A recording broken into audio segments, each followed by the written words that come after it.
Titanic एक ऐसा नाम जिसे लेने के बाद दिमाग में जैक और रोज की एक खूबसूरत सी तस्वीर घूमने लगती है। दोस्तों, आरएमएस टाइटैनिक अपने जमाने में दुनिया का सबसे बड़ा और सबसे लग्जरियस जहाज था और इसकी लग्जरी का अंदाजा आप इस बात से लगा सकते हैं कि उस जमाने में इस शिप को बनाने में 7.5 मिलियन डॉलर का खर्चा आया था, जो कि आज के लगभग 400 मिलियन डॉलर के बराबर है और जिसमें आसानी से 3 बुर्ज खलीफा बनकर तैयार की जा सकती हैं। और वहीं इसके अंदर की फैसिलिटीज और डेकोरेशन ने तो एक 5 स्टार होटल को भी पीछे छोड़ दिया था। और दोस्तों, ये इतना बड़ा था कि 3 फुटबॉल के बड़े मैदान इसमें आसानी से समा सकते थे। लेकिन 1200 दिनों में बनाया जाने वाला टाइटैनिक आखिर 2 ही घंटों में कैसे डूब गया, और आखिर उस रात ऐसा तो क्या हुआ जो टाइटैनिक 2 टुकड़ों में टूटकर समुद्र में समा गया। हेलो दोस्तों, वंस अगेन आपका स्वागत है हमारे YouTube channel scale of knowledge में। दोस्तों, आज के इस एपिसोड में हम टाइटैनिक से जुड़े इन्हीं सभी सवालों के जवाब देने वाले हैं, तो आप इस वीडियो को एंड तक जरूर देखना।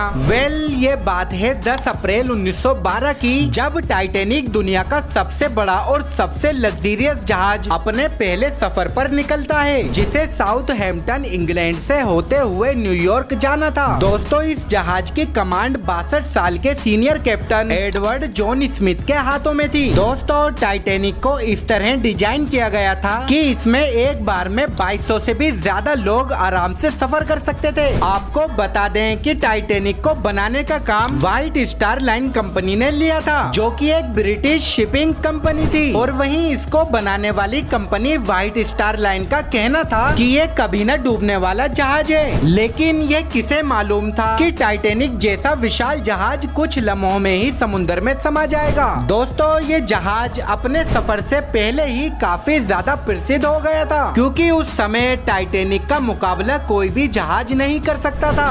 दोस्तों, टाइटैनिक जहाज के रवाना होने के समय अटलांटिक ओशियन बिल्कुल शांत था और समुद्री तूफान आने के दूर दूर तक कोई चांस नहीं थे। और इसी वजह से टाइटैनिक के कैप्टन जॉन स्मिथ ने अपने क्रू मेंबर्स को टाइटैनिक की स्पीड बढ़ाने का आदेश दिया, जिसके बाद टाइटैनिक की रफ्तार को 40 किलोमीटर प्रति घंटे की रफ्तार पर कर दिया गया, जिससे कि टाइटैनिक टाइम से पहले ही अमेरिका पहुंचकर यात्रियों और मीडिया को हैरान कर दे। लेकिन दोस्तों, अपने पहले सफर पर रवाना होने के सिर्फ 2 ही दिन बाद, मतलब 12 अप्रैल 1912 को टाइटैनिक को अपनी पहली आइस वार्निंग्स मिलना शुरू हो जाती हैं। मतलब जिस अटलांटिक ओशियन से टाइटैनिक अमेरिका की ओर बढ़ रहा था, वहाँ पर बड़े बड़े बर्फ के पहाड़ मौजूद थे, क्योंकि दोस्तों समुद्र से गुजरने वाले जहाज अपने आसपास वाले जहाजों को रेडियो के थ्रू कम्युनिकेट करके बताते रहते हैं कि समुद्र के इस एरिया में बहुत बर्फ मौजूद है और इसलिए ध्यान से आगे बढ़ना। दोस्तों, ठीक ऐसा ही हुआ था टाइटैनिक के साथ भी, क्योंकि टाइटैनिक से कुछ ही मील दूर मौजूद एक दूसरे शिप ने भी टाइटैनिक को चेतावनी दी थी कि उसके आसपास आइसबर्ग मौजूद हैं। लेकिन कैप्टन स्मिथ और इनके क्रू मेंबर्स इस वार्निंग को इग्नोर कर देते हैं और शिप की रफ्तार कम नहीं करते।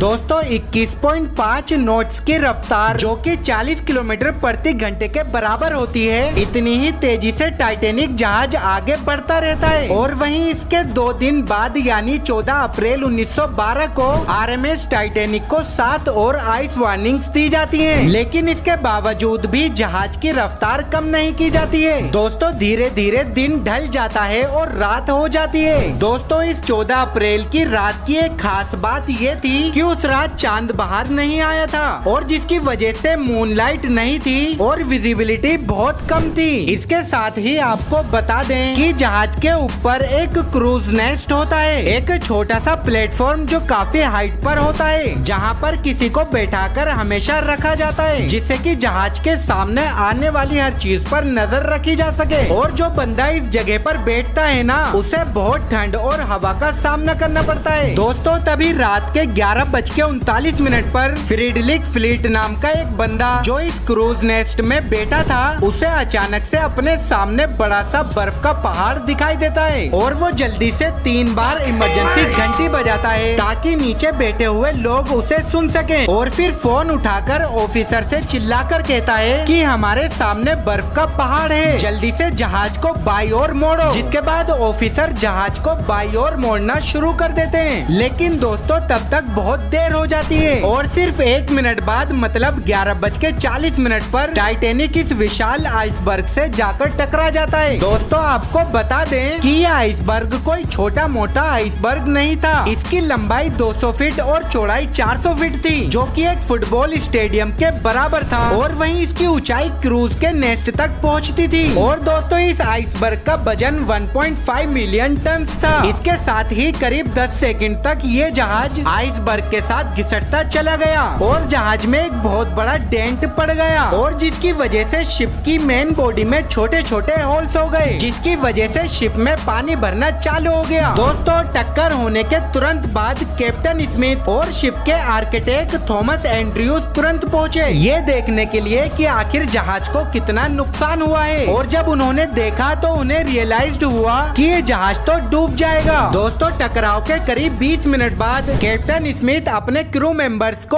ऑर्डर देते हैं कि एक डिस्ट्रेस कॉल भेजो जिससे कि आसपास मौजूद जहाज सिग्नल पकड़कर हमारी मदद के लिए आ सके। और दोस्तों लगातार एक के बाद एक काफी सिग्नल भेजे गए जिससे कि कोई तो जहाज होगा जो हमारे सिग्नल को पकड़ ले। तभी इसके 20 मिनट बाद करीब 12:20 पर आरएमएस करपाथिया एक जहाज जो टाइटैनिक से थोड़ी ही दूर था वो इस सिग्नल को पकड़ लेता है और उनको बचाने के लिए टाइटैनिक की दिशा की ओर मुड़ जाता है। लेकिन दोस्तों इसमें एक प्रॉब्लम ये थी कि ये जहाज टाइटैनिक के पास तो था लेकिन फिर भी 107 किलोमीटर की दूरी पर था और अगर ये अपनी फुल रफ्तार से भी टाइटैनिक के पास आएगा फिर भी इसे पहुँचते पहुँचते 3 घंटे लग जाएंगे। दोस्तों इसके बाद बाकी के क्रू मेंबर्स आसमान में फ्लेयर्स और रॉकेट छोड़ते हैं जिससे कि अगर कोई और जहाज आसपास हुआ तो वो उन्हें देख ले और मदद के लिए आ जाए। लेकिन अनफॉर्चुनेटली करपाथिया जहाज के अलावा कोई और जहाज वहाँ मौजूद नहीं था। इसके बाद रात के 1 बजे तक टाइटैनिक जहाज का लगभग आगे वाला हिस्सा पूरी तरह पानी में डूब गया था और जिसकी वजह से टाइटैनिक का पीछे वाला हिस्सा पानी के बाहर आकर ऊपर की ओर उठने लगा था। और इसी बीच कैप्टन स्मिथ ने शिप में मौजूद लाइफ बोट्स को इस्तेमाल करने का ऑर्डर दिया, जिसके बाद प्रोटोकॉल के अनुसार औरतों और बच्चों को पहले उतारा गया। लेकिन अब इसमें एक बहुत बड़ी प्रॉब्लम ये थी कि टाइटैनिक जहाज पर लाइफ बोट्स की सख्त कमी थी। मतलब ये कि जहाज पर सिर्फ 20 लाइफ बोट्स ही मौजूद थी और जिस पर ज्यादा से ज्यादा 1000 से 1200 लोग ही आ सकते थे। लेकिन दोस्तों जहाज पर 2200 के करीब लोग मौजूद थे। दोस्तों रात के 2:05 पर आखिरी लाइफ बोट को टाइटैनिक जहाज से पानी में उतारा गया। लेकिन दोस्तों जहाज में अभी भी 1500 लोग मौजूद थे। जिसके बाद करीब 2:20 पर आरएमएस टाइटैनिक 2 टुकड़ों में टूट गया और धीरे धीरे समुद्र में समा गया। दोस्तों इस विशालकाय जहाज को पानी के अंदर डूबने में 3 घंटे का भी समय नहीं लगा और देखते ही देखते आरएमएस टाइटैनिक 2 टुकड़े होकर समुद्र में समा गया। अब दोस्तों जो 1500 लोग जहाज पर मौजूद थे वो या तो जहाज के साथ पानी में डूब गए और जिन्हें तैरना आता था